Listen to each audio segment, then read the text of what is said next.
تو پھر عید کیسے منایا جائے؟ حضور والا بہت شکریہ اگین. عید مبارک سب کو. جمال شاہ صاحب کو میرا سلام اور عید مبارک جناب. گزارش یہ ہے کہ انسانی نفسیات پہ جتنا کام ہوا ہے اس میں ایک ایسا فنومنا ہے جس کو ڈسکس کیا گیا ہے. انسان اس کی جو ابتدا ہے بچے کی شکل میں، چھوٹا سا بچہ دنیا میں آتا ہے، ہر وہ ایکسپیرینس جو نیا ایکسپیرینس ہے اس کو خوشی دیتا ہے، اور وہ ایکسپیرینس جو ہو چکے ہوتے ہیں الٹیمیٹ یہ ہوتا ہے کہ اس کے بعد وہی پرانے تجربے دوبارہ کرنے سے اس کو وہ فیسینیشن نہیں ہوتی، فیسینیٹ نہیں کرتے، نئے تجربے کرنے کی کوشش کرتا ہے. ہم سب کے جو بچپن ہے وہ کسی کا کسی بھی طرح کا بچپن ہے. میرا خیال ہے جو آج کا بچہ ہے جو اس کا بچپن ہے، اگر اس سے بھی 25 30 40 سال بعد آپ پوچھیں گے تو وہ اپنی انہی عیدوں کو، شبراتوں کو، خوشیوں کو یاد کرے گا اور کہے گا کہ یہ اتنی کمال کی تھیں، یہ پہلے ایسی نہیں تھیں، اور اب بالخصوص وہ اگر آج سے کمپیئر کریں تو ویسی نہیں ہے. میرا خیال ہے کہ یہ بڑا فطرتی عمل ہے. اور جہاں تک رہ گیا، جمال شاہ صاحب نے بات بالکل ٹھیک کی کہ جو وقت کے ساتھ ساتھ جس شدت پسندی کا سامنا ہمارے ملک کو درپیش ہے، اس شدت پسندی سے کہیں ایک ایسا نیا رویے نے جنم لیا جس میں کوئی خوش ہے تو ہم ناخوش ہیں. یہ بڑا ایک پرابلم والی بات ہے جس پہ بانو قدسیہ کا مجھے جملہ یاد آتا ہے. وہ فرمایا کرتے تھے کردار کی جو سب سے آسان تعریف ہے وہ یہ ہے کہ کوئی کب مسکرا رہا ہے یہ دیکھنا پڑے گا. اگر کوئی کسی کے دکھ پہ مسکرا رہا ہے تو وہ ایک بد کردار انسان ہے، اچھے کردار کا مالک نہیں ہے. کسی کی خوشی پہ اگر کوئی مسکرا رہا ہے تو وہ بڑا انسان ہے، وہ کردار کا مالک ہے. آج چیلنج یہ ہے کہ جو دکھ، جو پریشانیاں لوگ دیکھتے ہیں، کئیوں کو اس سے بھی خوشی ملتی ہے. اتنی پولرائزیشن ہو چکی ہے، اتنا ڈیوائیڈ ہو چکا ہے، اور ہم ہر طرح سے فرقوں سے فرقیوں میں چلے گئے ہیں. اور ہماری آپ نے سر اتنی اہم بات کی کہ کوئی خوش ہے تو پھر دیکھ کے نہ خوش ہیں لوگ. ایسا تو نہیں رویہ ہوتا تھا پہلے، یہ آخر کیا وجہ ہے؟ میرا خیال ہے کہ ہم جس کو یہ کچھ سالوں سے ٹرم آئی کہ فائنینشلی ہم ڈیفالٹ کر رہے ہیں یا کر جائیں گے، اس کے ساتھ یہ بھی ٹرم متعارف ہوئی کہ اخلاقی طور پہ ہم ڈیفالٹ کر چکے ہیں. اور یہ اخلاقی ڈیفالٹ جو ہے اس سے پہلے کہیں نہ کہیں ایک حالت ہوتی ہے جس میں سوچ شکست کھا چکی ہوتی ہے. یہ جو ہارنا ہوتا ہے نا جی، یہ بیرونی طور پہ باہر دکھتا ہے. یہ سب سے پہلے ہار کہیں اندر جنم لیتی ہے. جیت بھی پہلے باہر نہیں دکھتی، جیت پہلے اندر دکھتی ہے، کسی ارادے کی شکل میں، کسی مصمم ارادے کی شکل میں، کسی ول پاور کی شکل میں، کسی کلیرٹی، ایک ڈیسیژن کی شکل میں کہ میں نے جیتنا ہے. بدقسمتی یہ ہے کہ ہم اعتبار کر کر کے ہمارے اعتبار کا اتنا جنازہ نکل چکا ہے کہ اب ہم جو بتانے والے ہیں جب وہ بتاتے ہیں ہمیں یقین نہیں آتا. جو انفارمیشن ہے اس انفارمیشن میں پرسیپشن ورسز ریالٹی کا حقیقت با مقابلہ مفروضہ اتنا بڑا ایک گیپ آ چکا ہے کہ ہم شدید تکلیف میں چلے گئے. اور شاید میرا خیال ہے یہ جو پرانے بزرگ کہتے تھے کہ جو کرب ہے اس میں سب سے بڑا کرب آگہی ہے. جاننا جو ہے وہ مزے کو خراب کر دیتا ہے. لا علمی جب تک کینسر کا پتہ نہیں لگا ہوتا ہر کھانا بندہ کھا رہا ہوتا ہے. آپ نے بڑی خوبصورت بات کی کہ آگاہی جو ہے نا وہ کسی حد تک کرب ہے. جمال شاہ صاحب یہی سوال آپ سے بھی ہے، بڑی دلچسپ بات انہوں نے کی.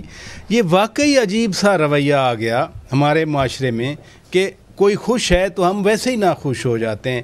لیکن انگلش کی ٹرم ہے سیڈسٹ، تو وہی تقریباً کنوٹیشن وہی بنتی ہے کہ فلاں تو سیڈسٹ ہے.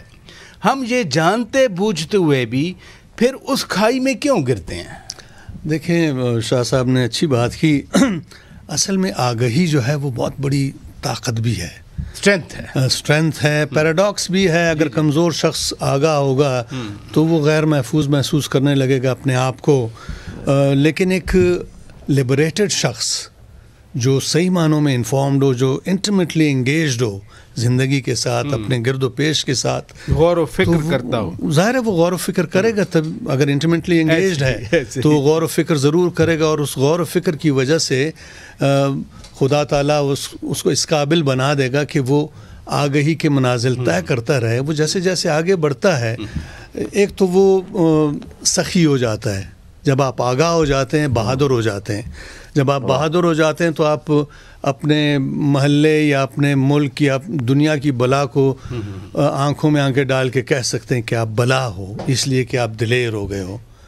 تو آپ جب دلیر ہو جاتے ہیں تو آپ جنرس ہو جاتے ہیں, کنجوسی چھوڑ دیتے ہیں, سخی بن جاتے ہیں. جیسے ہمارے صوفیاء گزرے ہیں, بلے شاہ ہوئے, رحمان بابا وغیرہ وغیرہ, جتنے بھی لوگ ہیں یہ دانا لوگ ہیں, انہوں نے اپنے آپ پہ محنتیں کی ہیں, انہوں نے مطلب زندگی کی جو گنجلک ریالٹیز ہیں ان کو اچھی طرح سے سمجھا اور پھر اس کو آہستہ آہستہ کھولنا شروع کیا. اور آپ دیکھیں نا ہمارے صوفیاء کا جو کلام ہے اس میں انتہا درجے کی وزڈم موجود ہے, لیکن ادھر ہی نظر لیکن اس کی ٹرانسمیٹنگ ویلیو جو ہے وہ انتہا درجے کو پہنچی ہوئی ہے. اس لیے کہ بلے شاہ کا کلام یا رحمان بابا کا کلام یا سچل سرمس کا کلام, کھیتوں میں کام کرنے والا ایک دہقان جو ہے وہ بھی اس سے محظوظ ہوتا ہے, انفارم ہوتا ہے, اور ایک بڑا فلاسفر جو ہے وہ بھی تقریباً کم و بیش ایکول لیول پہ. یہ منزلیں ہیں, جب آپ اس لیول کے آگاہ ہو جائیں تو پھر آپ نیگیٹو نہیں ہوتے ہیں, آپ جو آپ بیان کر رہے ہیں انسیکیورٹیز ختم ہو جاتی جو ہیں. آپ فرما رہے ہیں میں ذرا عرض کروں کہ جب آپ انفارم ہو جائیں, انٹیمیٹلی انفارمڈ ہوں, آگاہ ہو جائیں, تو پھر آپ انفارم ڈیسیجن میکر بن جاتے ہیں, آپ جنرس ہو جاتے ہیں, آپ بے غرض ہو جاتے ہیں, آپ صحیح معنوں میں لیڈر ہوتے ہیں. ہر شخص اپنی جگہ پہ ایک لیڈرشپ لیول کا انسان بن جاتا ہے اور وہ کہانی کو آگے بڑھاتا ہے بجائے اس کے کہ وہ دوسرے کی خوشی پہ ناخوش ہو جائے. یعنی آپ اگر سخی ہیں تو ظاہر ہے آپ ذخیرہ اندوز نہیں ہوں گے, آپ کی ضرورتیں کم ہوں گی اور آپ دلیر ہوں گے, بے غرض ہوں گے, ہو گئی نا سیدھی آپ الٹیمیٹ گول آپ کا یہ ہوگا کہ آپ ایک اسٹیٹک معاشرہ جو ہے اچیو کرنے کی کوشش کریں گے, اسٹیٹک ایگزسٹنس کی طرف جائیں گے. شاہ صاحب ادھر رکیے گا. ناظرین, مثبت رویوں کی جمال شاہ صاحب بات کر رہے ہیں اور بریک لیتے ہیں. بریک کے بعد جب واپس آئیں گے تو میرا سید قاسم علی شاہ صاحب سے اسی کانٹیکس میں کوسچن ہوگا. جرمنی, جاپان بڑی ایگزامپلز ہیں, دوسری جنگ عظیم میں تباہ ہوئے لیکن ان کے لوگوں کی ڈٹرمنیشن تھی, ول تھی, آج وہ کہاں پہنچے ہوئے ہیں. شاہ صاحب سے, قاسم علی شاہ صاحب سے میں یہ سوال ان کے سامنے رکھوں گا, لیکن ایک بریک کے بعد. ناظرین ویلکم بیک. ناظرین, آپ روبرو پروگرام دیکھ رہے ہیں اور ہم آج علم و دانش اور فکر و آہنگ کے حوالے سے آپ کے سامنے یہ بات چیت پیش کر رہے ہیں. سید قاسم علی شاہ صاحب, بریک پر جانے سے پہلے میں نے جرمنی, جاپان کی ایگزامپل دے کر ایک سوال چھوڑا تھا آپ سے.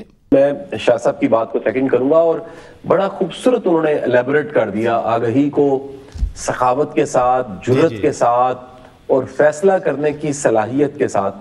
میرا خیال ہے کہ اس بدترین حالات میں بھی ہمیں امید کو نہیں چھوڑنا چاہیے, اور یہ ایک میکنگ مومنٹ بھی ہے. یہ شاہ صاحب کی بات کو میں آگے بڑھاؤں گا. یہ ایک ایسا مومنٹ ہے جس میں پوری نیشن کو, قوم کو سوچنے کی ضرورت ہے, پوری قوم کو. میں اس میں صرف یہ جو ہم قوم سیاستدانوں پہ ڈال دیتی ہے اور سیاستدان قوم پہ ڈال دیتے ہیں, یا سیاستدان اسٹیبلشمنٹ پہ ڈال دیتے ہیں, پوری قوم کو سوچنے کی ضرورت ہے. میں ایک بات ایسی ایڈ کرنے لگا ہوں جو شاید تھوڑی C out of the context لگے, لیکن جوڑ دوں گا اس کو ساتھ میں. یہ جو ستارہ شناس ہوتے ہیں نا, یہ کہتے ہیں جی یہ فلانے کا سیٹرن ان ہے, اور اس کو جو لوکل لینگویج ہے اس میں سڑی ستی کہتے ہیں. یہ سیٹرن جب ان ہوتا ہے نا تو سیٹرن بڑا کچھ سکھا کے جاتا ہے. یہ ایسے ترازو پکڑ کے نا وہ کہتا ہے جی پہلے کی جو آپ نے لمبی لمبی چھلانگیں لگائی ہیں اور پہلے جو ڈھیل ملی ہوئی تھی, پہلے جو چھوٹ ملی ہوئی تھی نا, وہ ختم ہو گئی ہے. اب صرف یہ ہوگا کہ آپ غلطی کرو گے تو سزا ملے گی. اب آپ کے پاس ٹائم زیادہ نہیں ہے, آپ نے ہر چیز کو کیلکولیٹ کر کے, سمجھ کے, ریشنل ہو کے, دانش مندی سے آگے بڑھنا ہے. میرا یہ خیال ہے کہ یہ سارا وقت جو ہے یہ قوم کا ایک مڈ کیریئر کورس آ گیا, جیسے سول سروسز میں آ جاتا ہے ایم سی.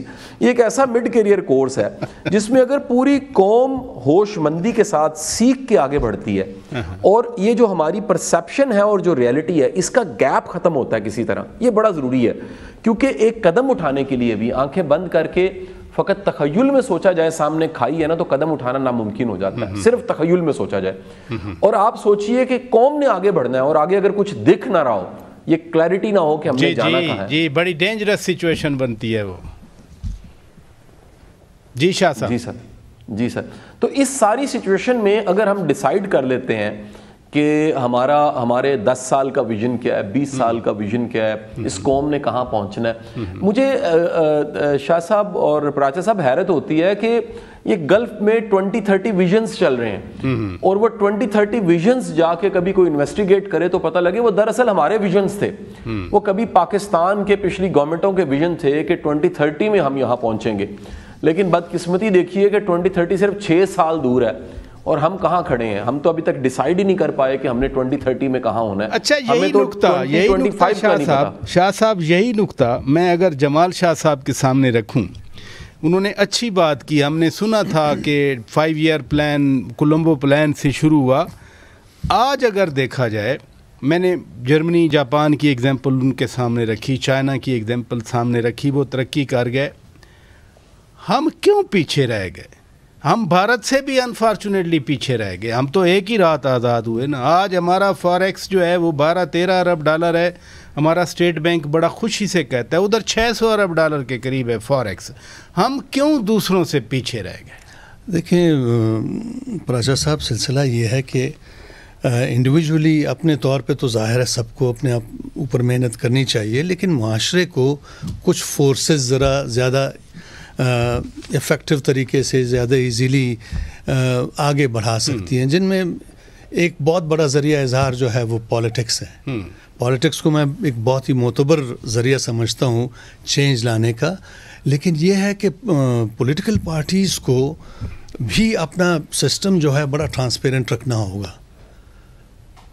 جو انفارم ڈیسیجن میکرز ہیں, اب تو آپ وزارت میں رہ کے آئے ہیں, تھوڑا سا وہ بتا دیں کہ مسئلہ پھر کیا ہے جس کی طرف آپ اشارہ کر رہے ہیں. حادثاتی قسم کا وزیر بنا. نہیں, آپ بڑی بات کر رہے ہیں کہ انفارم ڈیسیجن نہیں ہو رہے نا ادھر. مجھے لگتا ہے کہ ہمارا جو الیکٹرل سسٹم ہے وہ بہت فلاڈ ہے. اچھا, وجہ کیا ہے؟ وجہ یہ ہے کہ ایک میرے جیسا بد کردار کرپٹ اسمگلر ہوگا جس کے پاس کھربوں ہوں گے, دوسری طرف آپ ہیں جو ایک پولیٹیکلی زبردست ذہن رکھتے ہیں, توانا ذہن رکھتے ہیں, سٹرگل بھی ہے, آپ نے جیلیں بھی کاٹی ہے, آپ انفارمڈ ہیں, آپ میں بلاغت ہے نظر کی, آپ ویژن رکھتے ہیں, انڈرسٹینڈنگ ہے, پالیٹکس کی بھی انڈرسٹینڈنگ ہے, اپنے معاشرے کی جو اونچ نیچ ہے, تضادات ہیں, ڈائکاٹمیز ہیں, ان سے بھی اچھی طرح واقف ہیں, آپ اپنے معاشرے کے پوٹینشل سے بھی اچھی طرح واقف ہیں, قوم کے پوٹینشل سے بھی اچھی طرح واقف ہیں.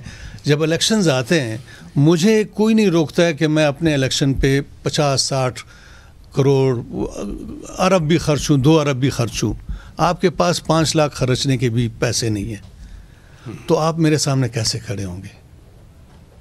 تو مجھ جیسا انسان جو ہے, جو ایک مانسٹر ہوگا, جو ایک ہارڈنگ پرسنالٹی رکھتا ہوگا, جو اپنے آپ کو ہی محفوظ بنانے کی دھن میں لگا رہے گا, وہ تو آپ جیسے لاکھوں لوگوں کو پریفری پہ پھینک دے گا, نکال دے گا. تو جو جینوئن لیڈرشپ ہے معاشرے کی, جو آپ لوگوں کے ذریعے ہی آنی ہے, اس لیے کہ آپ آئیں گے تو آپ کمپرومائز نہیں ہوں گے, آپ بہادر ہوں گے, آپ ویژن رکھتے ہوں گے, آپ درد رکھتے ہوں گے. آپ جب اسمبلی میں آئیں گے تو آپ کے یہاں سینے پہ ایک انویزیبل پرائز ٹیگ نہیں لکھا ہوگا, نہ کوئی آپ کا ہاتھ مروڑ سکے گا, نہ آپ کی جو کیا اس کو کہتے ہیں بلیک میلنگ نہیں ہوگی, بارگیننگ نہیں ہوگی, آپ کمپرومائز نہیں. تو ایسے لوگ پھر مل کے لوگوں کی بقا کے لیے, ملک کی بقا کے لیے لیجسلیشن کرتے ہیں. میرے جیسے لوگ یہ سوچیں گے کہ یار میرے سو بنیادی بات ہے کہ انفارمڈ ڈیسیشن میکر ہونے چاہیے. You have to become an agent of change. Syed Qasim Shah صاحب, پالیٹکس کی بات ہو رہی ہے, لیکن یہاں تو جو ہم دیکھتے ہیں بیٹھ کے, قوم تو تقسیم ہے نا, تقسیم در تقسیم ہے. صرف یہ نہیں ہے کہ سیاسی جماعتیں آپس میں لڑ رہی ہیں, بلکہ تقسیم تو ہر گھر میں نظر آتی ہے, تقسیم تو ہر دفتر میں نظر آتی ہے. کچھ تو ہم نے اس تقسیم کا 8 فروری کے الیکشن میں بھی جھلکی دیکھ لی. اس پہ کیسے قابو پایا جائے پھر؟ دیکھیں سر, ہماری اس بدقسمتی پہ کون سا نوحہ پڑھا جائے کہ ہم ڈیوائیڈ ہو چکے ہیں, اور جس تیزی کے ساتھ یہ ڈیوائیڈ ہونا ایکسپوز ہوا, شاید ڈیوائیڈ ہو چکے تھے, ہوتے ہوتے یہ ایکسپوز ہو گیا اور دنیا کے سامنے آیا کہ کس حد تک ہماری تقسیم ہو چکی ہے. جب تک میرا خیال ہے کہ یہ پوری قوم نہیں سوچتی، اس قوم اور اس ملک کے جو اصل مالک ہیں وہ نہیں سوچتے، اس ملک کو لے کر چلنے والے نہیں سوچتے. یہ معاملہ، یہ اونٹ کسی کروٹ نہیں بیٹھے گا. ساتھ ہی ساتھ میں آپ کو یہ بھی بتاتا چلوں کہ یہاں شعور پھیلانے کی، شعور دینے کی بڑی شدید ضرورت ہے. لوگ حقیقت سے واقف نہیں ہوتے. ہمارا وقت کے ساتھ ساتھ پڑھا لکھا بھی جاہل ہے. اور بڑا خوبصورت جملہ عیدی صاحب کا، وہ فرمایا کرتے تھے کہ پاکستان کو زیادہ جو ڈیمیج کیا وہ پڑھے لکھے جاہلوں نے کیا. یہ وہ پڑھے لکھے جاہل ہیں جن کے نفع نقصان کا تصور، ان کی ترجیحات میں ملک نہیں ہے، ان کی ترجیح میں صرف اور صرف اپنی ذات ہے. اپنی بوٹی کے لیے وہ بکرا ذبح کرتے ہیں. یہ ایک ایسی خوفناک اپروچ ہے.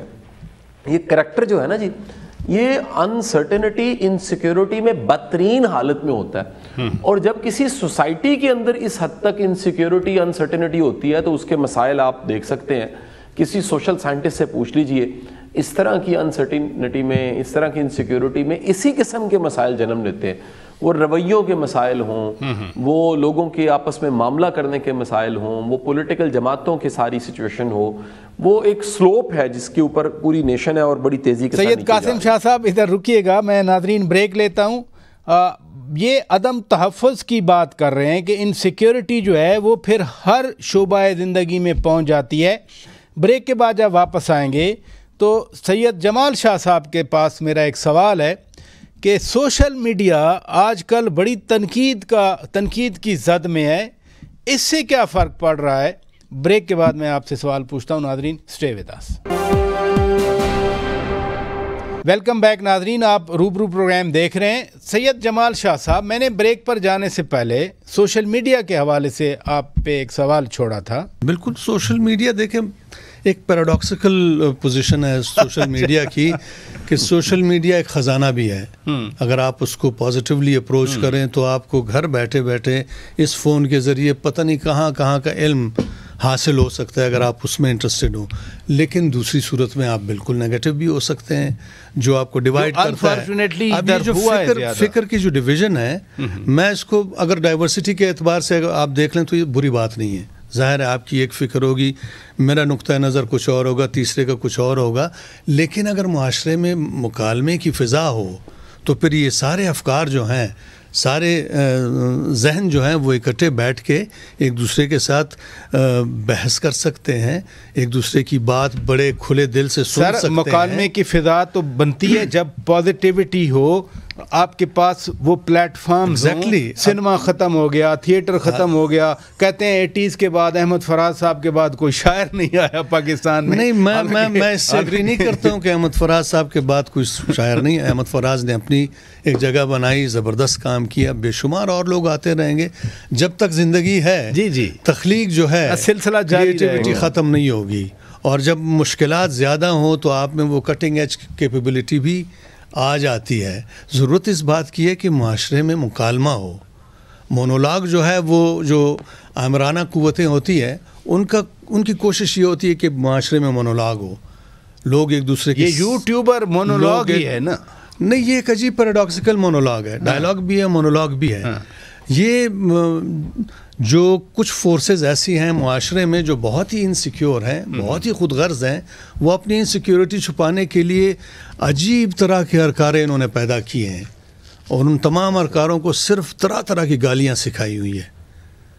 آپ کو بھی وہ گالیاں پڑی ہوں گی، مجھے بھی، شاہ صاحب کو بھی. اور خیر ٹرولنگ کہہ رہے ہیں نا، آپ کو تو ایکسپیرینس ہوا نا وزارت میں، یعنی گٹر لیول کا وہ ڈسکورس میں اس کو نہیں کہہ سکوں گا.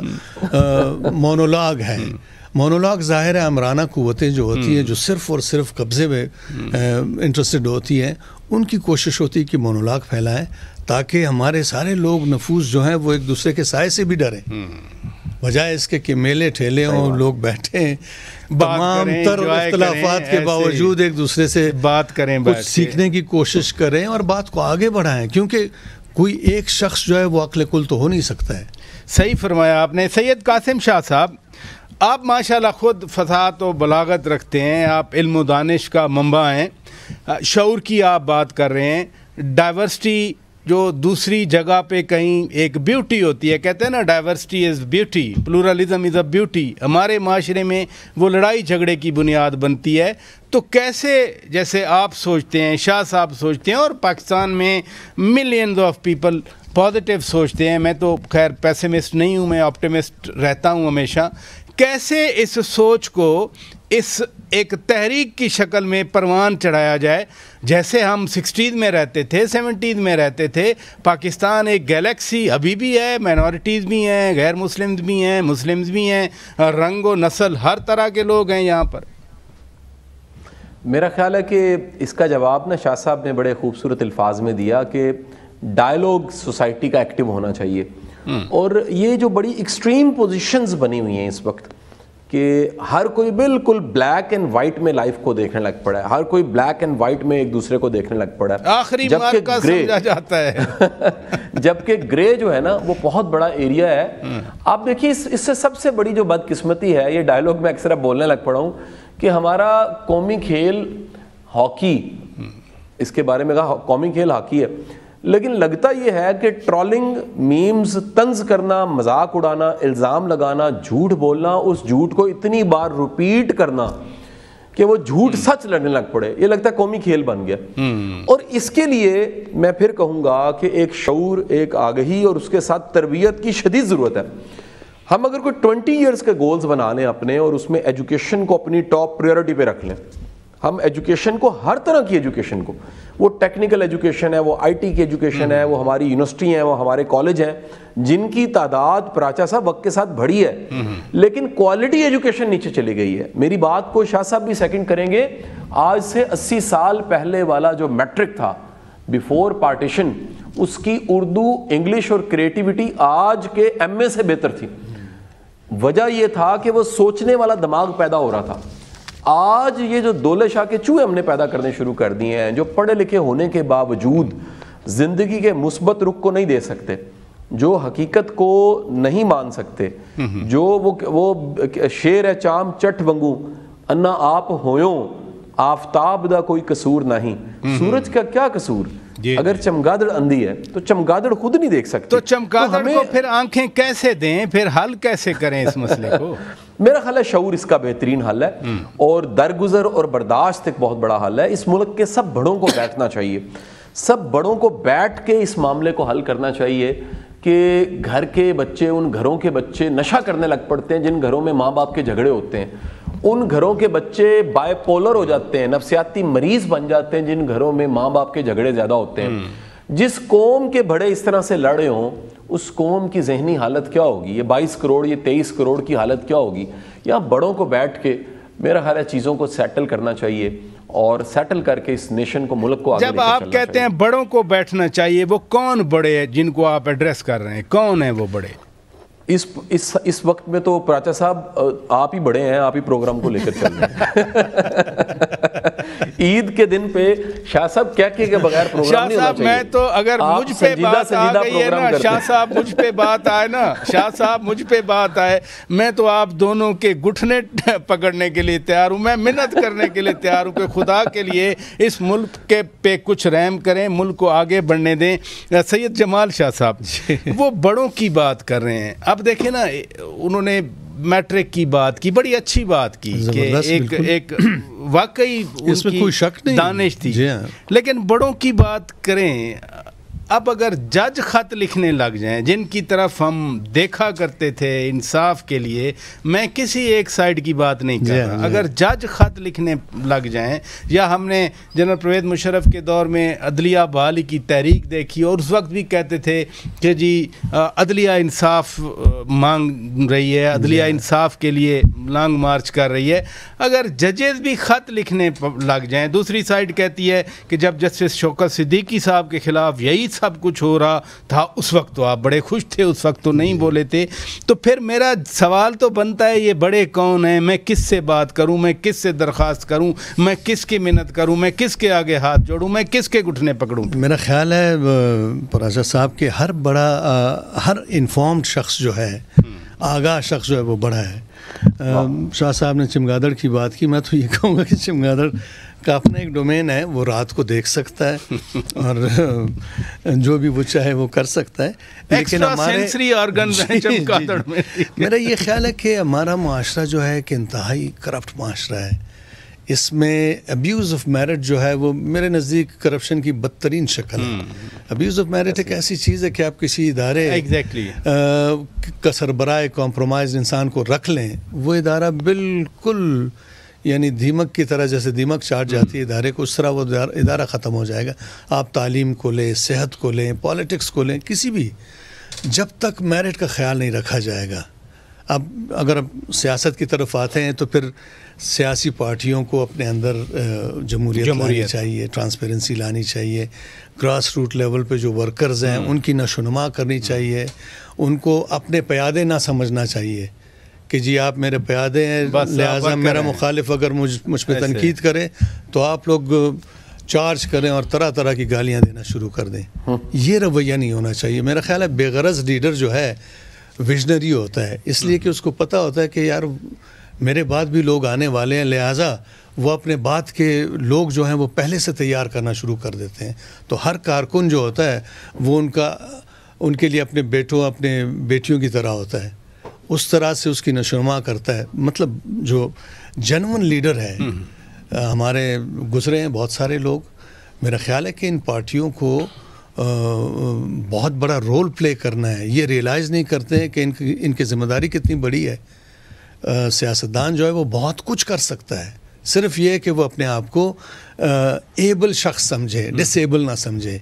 یہ اکثر سیاستدان اپنے آپ کو ڈس ایبل سمجھتے ہیں، اس لیے اپنے ارد گرد چوکیدار کھڑے کر کے، وہ چوکیدار جو صرف گالیاں دے سکتے ہیں یا ایک دوسرے پہ گولیاں چلا سکتے ہیں اور تندی اور ترشی پھیلا سکتے ہیں، اس کی بجائے ایسے لوگ پیدا کیے جائیں جو ایک دوسرے کے ساتھ بیٹھ کے مکالمہ کریں. بڑی آپ نے اچھی بات کی، مسائل حل کریں، ایبل ہوں، ڈس ایبل نہ ہوں. بہت شکریہ سید جمال شاہ صاحب، آپ تشریف لے آئے. سید قاسم شاہ صاحب بہت شکریہ، آپ نے وقت دیا. آپ کو عید کی خوشیاں مبارک ہوں. اپنے میزبان شوکت پراچا کو اجازت دیجیے. خدا حافظ.